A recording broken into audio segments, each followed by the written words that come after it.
Ladies and gentlemen, how are we doing? Welcome back to Arrow Slingers. The Premier League lineup is out.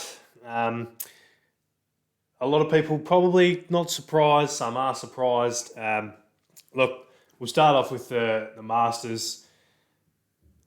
Chris Dobie took that out. It's a good tournament. I really like it. I know Rob Cross doesn't. A little bit of focus on sort of Rob Cross and where he's at in this episode, popping up here and there, but he thinks it's a stupid tournament.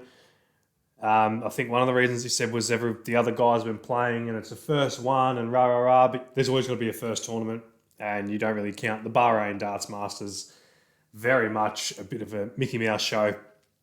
They go over there, they have a bit of fun. It's not really a full-blown event, so yeah, I think it's different. Again, all the tournaments are different. Yes, the format very similar to the Players Championships with the first to 10 and then 11. But this is just a straight out top 24 players in the world, top 8 are through to round 2, and then 9 to 16 versus the other guys. I think it's a good concept. It's a good way to kick off the year. And if they're going to continue with this, the winner of the Masters makes the Premier League, I'm all happy with that too. Which brings us to the Premier League lineup. So you got your standards, you got the top 4 are always in. Michael Smith, Michael Van Gerwen, Peter Wright, Gerwin Price. All in, top 4, they should be there. Then the Masters winner, Chris Dobie, he's in. Then you've also got Johnny Clayton, Nathan Aspinall, and Dimitri Vandenberg. I thought that's kind of how I thought it might go.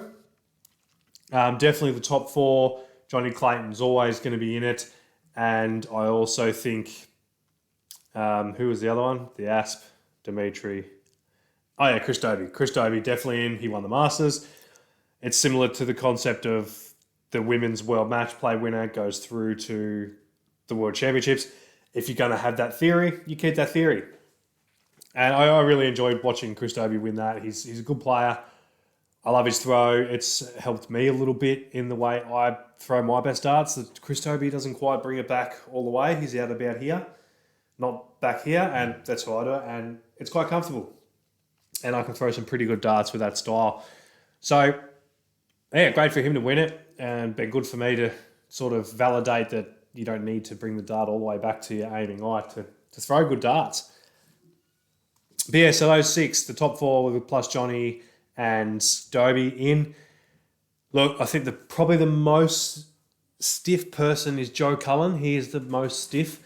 He was within a wire's reach of winning that as well. He had a pretty good run at a lot of tournaments last year. Didn't do quite the damage you probably would have hoped, but he was a wire away from winning the Premier League. So I thought he was pretty stiff. He's a great talent. He's a great show. Maybe the one thing that would hurt him, and I think I spoke about it a lot last year, is a lot of his Premier League performances last year weren't up to par. He won a couple of nights, I think, and made his way through to the finals and then had a good night on finals night. But a lot of the weeks he just wasn't playing well at all, like very mid-80s, high 80 averages, which on the Premier League just isn't quite where it should be. So I think he was very stiff to miss out. Who else was stiff to miss out? Nathan Aspinall's in. I know I said who's stiff to miss out. Nathan Aspinall. He was one of the guys I thought probably 50-50. If he gets in, he deserves it. If he's out, he's a bit stiff, but also I would have understood him not being in. Joe Cullen probably a little bit more. It's a bit of a mystery as to why he's not in. Rob Cross, we know why he's not in. He has spent the last probably 3 or 4 weeks talking about how he doesn't like the Premier League. He's almost making it seem like he's not even interested in darts. He'll happily take the paycheck. He says he's a family man, but they all are. They all love their family. You can't say that Peter Wright isn't into his family as much as Rob Cross is, or Michael Smith doesn't love his family as much as Rob Cross does. Rob Cross was absolutely putrid. He was filthy last year when he missed out. And this year, he tried to make it seem like, I'm not really overly interested. Michael Van Gerwen's made a few comments about how he's boring. The PDC don't like him. A lot of people have talked about how smirky and smug he is when he makes that smile. That's an awkward smile when he steps back and does his grin. He does it when he misses things, not only when he gets things and then resets himself. So that's nothing to do with it. I just think he shot himself in the foot, really. He had a pretty good run. It's just the fact that there's only 8 spots available. If he had won, he would have been in. He didn't get in because he didn't win the Masters, and they probably would have stuck with the lineup that they have, except no Dobie and, maybe Rob Cross, Joe Cullen. Not too sure. I think Dirk van Dijvenbode and Danny Noppert are probably your other 2 players who are really, really stiff to miss out. I think Dirk is a shoo-in to get in very soon. Oh, sorry, there is one other name that we'll get to. Dirk's very stiff. He's an entertainer. The crowd absolutely love him. Rotterdam would go absolutely bonkers having Dirk van Dijvenbode walk on. And Danny Noppert, he's just becoming such a talent. I've always loved the way he finishes. His finishing has been outstanding since his BDO days, but now his scoring has gone through the roof. Just because he had that one final at the UK Open where he averaged 80-something. I think he went through that whole tournament, not really lighting on fire, but winning games. That's not his fault. You can only beat who's in front of you. But everyone forgets that Michael van Gerwen's first game back from his surgery, he played Danny Noppert in the Dutch Darts Masters, and Danny Noppert absolutely went ballistic and averaged about 107 against an in-form Michael van Gerwen threw really well that night. So I think Danny Noppert's very, very stiff to miss out. The next one in line is Luke Humphries. Luke Humphries has played really well at basically all levels of darts. He had a pretty good run at the Worlds. Most of the majors he's done all right. Maybe not as good as he could. I think he made 1 or 2 semis last year. But on the floor and the European Championships, he is absolutely dominant. He was the dominant force basically all year on the floor and the European Championships. And he's got himself into number 5 in the world. So I think he's very, very stiff. Would I change anything? Look, as much as I love Nathan Aspinall, I think potentially I would have had Joe Cullen in instead of Nathan Aspinall, although I am happy to see him in. Dimitri Vandenberg definitely... No, so probably you make that change. Dimitri Vandenberg definitely out for Joe Cullen. And then it's a Nathan Aspinall, Luke Humphries, maybe 50-50 who gets there. I think the back-to-back performances at both the Grand Slam and the Grand Prix for Nathan Aspinall is what got him over the line. And the crowd love him. But they'll love Luke Humphries too. Luke Humphries will be in the Premier League very, very soon, and he'll do...